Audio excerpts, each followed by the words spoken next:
You're listening to The Bible Guys, a podcast where a couple of friends talk about the Bible in fun and practical ways. Hey everybody, it's Friday. Friday. Thank goodness it's Friday. Friday. Thank God it's Friday. Friday. Right. It's what day is it, Chris? It's the day that we fry The things. Did you ever grow up did you grow up in a culture where people were like dominantly Catholic where there's no meat on Fridays? No. I grew up in a pagan culture early in my life, and then Yeah. And then my So parents became Christians. I grew up in Youngstown, Ohio. Everybody's Italian, right? Mm-hmm. Especially back then. Mm-hmm. And so it was a dominantly Catholic culture, and it was no meat on Fridays. No meat everywhere. It was all fish. So anyway, all that say McDonald's fish, fillet of fish. They would have signs that say fish fries on Friday. Yeah. And they would do like FRI Friday, Uh-huh. and then they would do FRY Friday. Uh-huh. Yeah. What a good idea. Yeah. Okay. Anyway, there you go.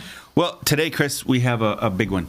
It is not everybody's favorite segment. No. Boo! It is not? No. This is a guess the word. I'm going to give you clues. Are you indicating it's a segment that people don't like? No, the segment that everybody loves is what made Chris mad this week. It's not what made Chris mad. Well, that makes Jeff mad. If you want to know, is that Okay. we're not doing what made Chris mad this week. Okay. We're doing a guess the word. I couldn't figure out why you were downing this segment. It's similar to Taboo, and we like this segment, just not on Fridays. And I was just, that's so funny. I was just mentioning to Jeff that I think the last, I'm not even kidding, probably 10 times that we played this game, I was the reader and you're the guesser. Right. So for some reason, I'm finally the guesser. Yes. So I'm looking forward to it.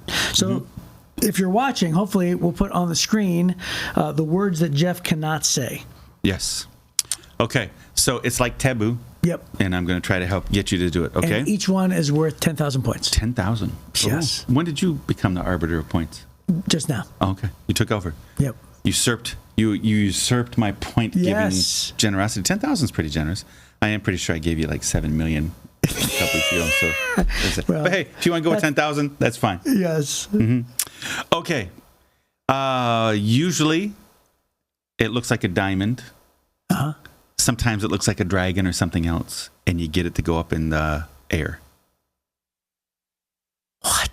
Kids would use a rope, and they would get it up in the air. Looks like a diamond. Has a... An arrow? No. It looked like a diamond. Little kids would play with it on days that are blowing. Windy days? Oh, Yes, kite. yes. Yeah, there you go, kite. Oh, I couldn't say. I couldn't say fly, gracious. wind, string, sky, or tail. Wow. All the things about a kite. You threw me off with a diamond. With the Because diamond? when you said it looked like a diamond, you should have said it was shaped like shape a diamond. of a diamond. Yeah. Yeah, because I was like, what looks like a diamond? Okay. Because kites don't look like diamonds. Okay. It's a region Okay. or a place. Oh, okay. Yes. It's not the desert. You go into it. Usually there's tribes that live Jungle. there. There you go. Jungle. Nice. Very good. I couldn't say trees, animals, rainforest, plants, or tropical. Okay. That was a hard one. Yeah, that is hard. Okay. Nice. Here's a place on a college campus Oh, that you would Cafeteria. go to study. library. There you go. Library. Awesome. Books, read, borrow, quiet, and shelves. It wasn't allowed to say. Okay. Okay. This is a hard one. Elon Musk is building them, and we're all going to own one in a few years. Robots. Robot. Yep, that's right. That's awesome. I wasn't allowed to say machine, future, technology, program, or artificial. Okay, this is a tough one. Oh, man. When it blows up, it wipes out cities. Atom bomb. No. It's a natural occurrence. Like volcano. Yeah, there you go. Volcano. Good job. I couldn't say lava, erupt, mountain, magma, or fire. Wow. Hey, So what's that? 50,000 points. Yeah, good job. There you go. Do we share them? I mean, you're the one who got the No. answers. These are solely yours. just You mine. did all the work. Wow, Chris. You did all the work. All right. Well, what is it? 7 million to 50,000. That's pretty good. You're welcome. You're welcome. Be thankful. Yeah, I'm gaining ground. Gaining ground. Hey, there's plenty of games in the future. That's right. There's plenty of future recordings. As long as do the points expire? Or are they like Delta miles? They never expire? Yeah, maybe so. I did lose a ticket over the first of the year. I was so upset about it. Oh, yeah, where you had a free companion ticket. Yeah.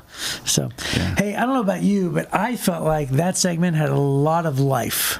Oh, yeah. Was it exciting? Yeah, and speaking... Kites and jungles and libraries and robots and volcanoes. Yeah, well, speaking of having life, this next story is about a man who comes back to life. Oh, yeah. Wow. Yeah. Okay. There's other things involved in the story, but that's at least a part of it. Okay, and that was your... If you're a long time, or if you're a new listener, one of mine and Chris's goals is to have terrible transitions. Yes. Out of the goofy game section into the part where we're reading about... And I think I've done a fine job. Yeah. So this is 800 BC. Okay. And Homer's Iliad and Odyssey were written about the same time. Oh, wow. Isn't that interesting? Yeah. That's really interesting. Yeah. That's a really cool little factoid. It was in the margins of the Life Application Study Bible. Yeah. So here's what it says. We're in 2 Kings chapter 13. We're going to read verse 14. It says, when Elisha was in his last illness, King Jehoash of Israel visited him and wept over him. My father, I see the chariots and charioteers of Israel, he cried. Elisha told him, get a bow and some arrows. And the king did as he was told. And Elisha told him, put your hand on the bow. And Elisha laid his own hands on the king's hands. Then he commanded, open that eastern window. And he opened it. And then he said, shoot. So he shot an arrow. Elisha proclaimed, this is the Lord's arrow, an arrow of victory over Aram, for you will completely conquer the Arameans of Aphek. Then he said, now pick up the other arrows and strike them against the ground.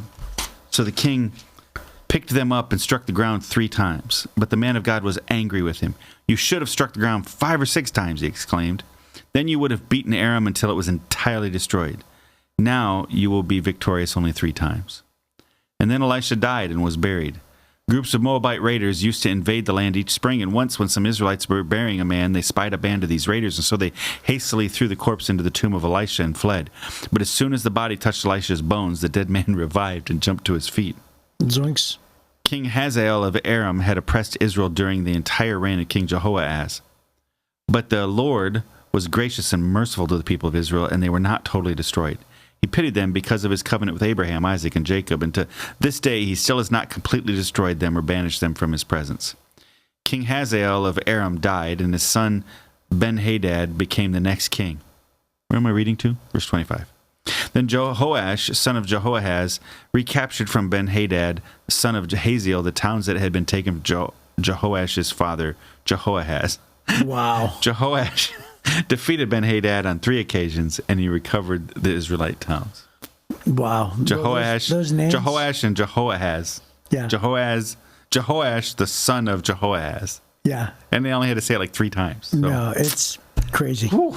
Names, man. That's why I'm happy you're the reader. I think that's why sometimes people get bogged down reading the Bible. I agree. Is the names are hard. I agree. They're hard to track with. Well, so here's what I would say. Skip them. Yeah. What do you do? You say, I say that guy. That guy. And that guy was the son of that guy. And people love it in the audience because it's, obviously it's not meant as a thing of disrespect. It's an acknowledgement that it's sometimes those things are difficult. These names are very unfamiliar. Yeah. So if you're reading through it and you're like, okay, so then that guy, I said to that guy, then people start giggling. I don't do it all the time. Right. But I do it as a way to say like, hey, it's okay. Yeah. It's okay. Even preachers have a hard time because that's pretty crazy. And again, it's truly no different than today. If we were to go down the line and record incredible details of history of all the names, the modern day names today, if you were to go back in time to 800 BC and they were to read the futuristic names, they'd be like, what kind of names are these? What's a Zarba? No, I'm talking about like the really funky names of the world. Oh. I mean, I guess Zarba is a last name. It's pretty funky. But still, I think that people, back then would find them just as confusing. Yeah, I think so. Yeah. So I know one guy, he just uses the first letter. So let's say King H. Oh, that's funny. Right? So if it gets to the hard ones, you can't say them all. That's really funny. Right? So that can be hard, whatever. But don't let the names bog you down. The stories are pretty incredible. Yes. Dude, a guy came back to life when they threw a body in on Elisha. Dude, let's talk about this for a second. Okay. So let's skip the whole bow and arrow thing. We can come back to that. Yeah, we'll get there. But so I made a reference a long time ago when Elijah, so this would have been, 4 or 5 weeks ago, when Elijah was anointing Elisha to take over his ministry, and he said, "What do you want?" And Elisha said, "What I want is to have a double portion of your blessings and power in your ministry." And so he said, "Okay, you're going to have it." Mm-hmm. Actually, he said, "If you see me when I pass from this earth," he says, "then you'll have it. Right. And if you don't, then you won't." But he did. He saw him. So anyway, I'm not necessarily sure that what I'm about to say is a direct correlation to that, but it's just fun to talk about. So if you Google, well, not Google, but research, and if you say, how many major miracles did Elijah do in his ministry? It is 8 major miracles. And you say, how many major miracles did Elisha accomplish before he died? The answer is actually 15. So it's one short of exactly double of Elisha's major miracles. And then he gets buried, and then here this after he's buried, it says the bones, right? So it's like, so it could be that maybe it's been a while. It might have even been decaying for a while. Yeah. And so what ends up happening is, long after Elisha's death, these guys are burying somebody. They look over and they see tomb raiders, they see grave robbers, and they're scared. So they're like, "Oh my goodness, let's hurry up and just throw this body in here and let's get out of here for our own safety." And they just throw this body into Elisha's tomb, and this dead body, we don't know much about him, but he hits the tomb of Elijah and hits his bones, and then comes back to life. And guess what? That's miracle number 16, baby. Yeah, there you go. Right? So It's exactly double the amount of miracles, which I think is just so cool. What a surprise, by the way. Yes. You're rattling around, or you wake up, got all these bones all around. It says he jumped up. I'd jump up too, dude. Yeah, no kidding. You're freaking out. Which, by the way, is pretty crazy. We just did Easter planning yesterday, and we were talking about different things revolving around Easter and Palm Sunday and the Passover and different things like that. And one of the conversations that we had was, what's his name? Lazarus, who came back to life. Mm-hmm. Lazarus has been dead for 4 days. Yeah. Right? And so the question is, was he in heaven? That's the question. Was Lazarus in heaven? Do you think he was? I think he was in Abraham's bosom. Yeah. Paradise. Yeah. Yeah. So, but either way, he had to come back. Yeah. Right. Mm-hmm. And so John Christ has a funny bit on that. Have you ever seen it? No. Where he says, he goes, think about it. He goes, the story of Lazarus is Jesus comes along. Lazarus is dead for 4 days. Jesus brings him back to life, and Jesus looks like the hero, and he was. And he goes, it was great. He goes, everything was great, except for Lazarus. Yeah. He goes, he's been dead 4 days. He's in heaven. He's up in his mansion, and he's like, "Oh man, this is great." He's like, no more pain. He had a bum leg that was restored, And he goes, "Man, this is really great." And he goes, and all of a sudden, Lazarus gets a knock after 4 days. He's like, "Lazarus?" He's like, "Yeah." And he's like, "So we have to talk to you. We don't normally do this." And he's like, "Yeah, what's going on?" He goes, "We got to send you back." He goes, "To the Middle East where there's no air conditioning." And he's like, "Are you kidding me?" Which is really funny, right? Yeah. So John Christ has this thing. It's just so funny. Well, here's this guy. He's been dead for long enough for him to be buried. Right. And he gets thrown on Elisha's bones, and he comes back to life. What was it like for this guy? So funny. Isn't that funny? Yep. It's funny. It's funny to even think about it. But it does highlight the fact that even though the people of Israel, the kings of this miracle really serves God's purposes in that, word gets out on this one. Yeah. Right. Yeah. This guy's going to go. Everybody's going to go, how in the world? No pagan god ever raised anybody from the dead like this. Right. That's not a thing. It never shows up anywhere. So that would have gotten their attention. And then it's a reminder that Elisha represented God's word, the word of the true God, right? The one true God. Even in his death, he still represents that influence is still there, right? And just as a subtle reminder, or not so subtle reminder to the kings, but they didn't pay attention, right? The people of Israel didn't pay attention to him. So let's talk about this arrow thing. Yeah. Yeah, so, and first of all, I love how the scripture story begins, because it says Elisha was in his last days of his illness. King Jehoash of Israel visited him and wept over him, my father, my father.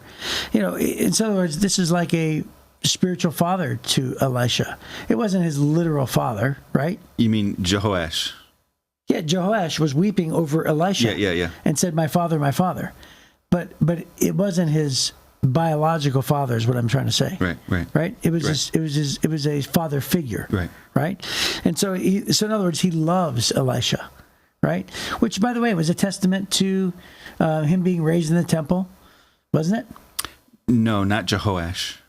Oh, this was a different king. Am I getting my kings wrong? Yeah, and this was a bad king. Yeah. You were talking about Joash. This is Jehoash. See, this is why. Yeah, I know. The beginning of our. So, see, listeners, even the best of us do it on some occasions. And I these am names among the best. That's right. So these names sometimes can be confusing. So you have to be paying attention. Are we in the king of Israel or the king of Judah? King of Judah is Joash. The king of Israel is Jehoash. Good gravy. Yeah. Okay. And Jehoash was a bad king. Okay. Yeah. Okay. As a matter of fact, it says in 2 Kings 13, it says, but he did what was evil in the Lord's sight. He refused to turn from the sins that Jeroboam, son of Nebat. Okay, number one, that changes my understanding of this passage when you read it. He's just showing respect because he needs help. Because I got confused. Yeah. Mm-hmm. And then number two, let's talk about that. So he's showing respect. He's showing respect because he needs help. Right, because he wants to defeat. Aram is coming to defeat me. And Elisha is consistently acknowledged by the kings of Israel as being a powerful, godly man, but more like a good luck charm. Is how they're trying to defeat So you think Jehoash? Thanks for that again. The Bible. Mm-hmm. But if you think Jehoash was a person who often consulted Elisha's advice, you think he looked at him as almost like somebody on his staff that helped him. Yeah. So the note here for verse 14 says Elisha was highly regarded for his prophetic powers and miracles on Israel's behalf. Jehoash called him the chariots and charioteers of Israel, right? This is what he's calling. This recalls the title Elisha had given to Elijah. Jehoash feared Elisha's death because he ascribed the nation's well-being to Elisha rather than to God. That's what it was. So it revealed his lack of spiritual understanding. So I think this is interesting. It says Elisha was in his last illness, not his first or his 10th. Right. It's in his last illness. So, and it's 43 years between the last time Elisha was mentioned and this time. Yeah, I read that too. Did you read that note? Isn't that crazy? Yeah. Yeah. So I hadn't contemplated that. I don't think I even thought about it. Elisha's an old man. Yeah, and 43 years between now and the last time he's mentioned in the Bible. That doesn't mean he wasn't doing things. He wasn't serving God. Right. Jehoash recognized him as still being a prophet and a man of God, a powerful man of God. Yeah. But just his actions aren't being recorded at this point. And he's in his later years. He's coming towards his last illness. And there's something about that, all of us want miracles. Mm-hmm. We love this life so much. We love all these things. We all want miracles. But even Elisha comes to his last time, a man of miracles. Mm-hmm. And the Bible says it's appointed on a man once to die. We all have an appointment, right? So the goal isn't to never die in this physical body. The goal is to be prepared for this death because you're going to live for eternity somewhere, right? And so even Elisha struggled, and it wasn't his first illness. And so if you're a person who's struggling with illness or whatever, a perspective would be, I don't have any right to demand anything from God. But what we do know is that Elisha walked with God until his very last breath, right? Walking with God is preparing for eternity, accepting the fact that I think sometimes illness, and when I just had a conversation with a guy who's struggling with cancer right now. And this last week, we talked at length, and he said, prior to my cancer, I just lived life, and everything was about life. It was about now and me and my kids, and we got to get to Disney, and we got to do this thing. We got to buy the house, and we got to pay the bills. He said he was in ministry, serving in ministry, but his life really was just about this life. He said, I got faced with cancer, and he said, now it's about, I want my kids to go to heaven with me. I want my grandkids to go to heaven with me someday. He said, it's still all about family, but with a totally different perspective, right? And he said, I do it. Now, it looks like he's going into remission and things are better for him. I think he's going to live for quite some time. He has goals. He's in his 60s. He has goals for into his 70s. We were talking about those. But when you get an eternal perspective, your priorities are different. I don't think Elisha has any. It's interesting. Elisha needed to cross the river when he was young. He literally takes his cloak, spins it around, snaps it on the water, and walks across on dry land. Yeah, right. He raised people from the dead even while he was alive. Right. But he had no expectation that somehow God owed him the ability to never have a disease or never have a sickness. Right. Right? He faced it just like all of us. Right. And so it's okay. I'm not saying give up. I'm not saying any of those things. I'm just saying there's a peace in saying, okay, this life is only temporary. Paul says we're just pilgrims traveling through this life, but it's not home. These bodies are just temporary tents. These are not where we actually live, right? They just carry us. And so preparing for eternity, I think, is incredibly important. And if Elisha didn't get any special treatment on this, why would I expect it? Or why would I get mad at God? Instead, I just understand, hey, this life comes to an end someday. I want to be prepared for it and go on to the next. I think I mentioned this on a podcast a few weeks ago, but my dad is going to be 87 tomorrow. And I think he's coming to his last days. My brothers are gathering around right now, as a matter of fact. That's crazy. But my dad at Christmas time mentioned, he said, nobody knows how long you have, especially when you're at my age. And he said, it really puts into perspective all the preparations you make up to this point. Yeah. And man alive, the kind of peace somebody can have going into the end of life, knowing that, hey, I've spent a lifetime of following God and trusting Him, preparing. There's something to that. And it makes it, there's such a difference, isn't it? When somebody passes, like you just said the sentence that you think your dad is going to pass. Yeah. And it's a radical difference between that kind of peace, approaching it with that kind of peace, as opposed to the opposite, what you're talking about, right? I mean, we're going to miss him. We're going to grieve. We're going to shed tears.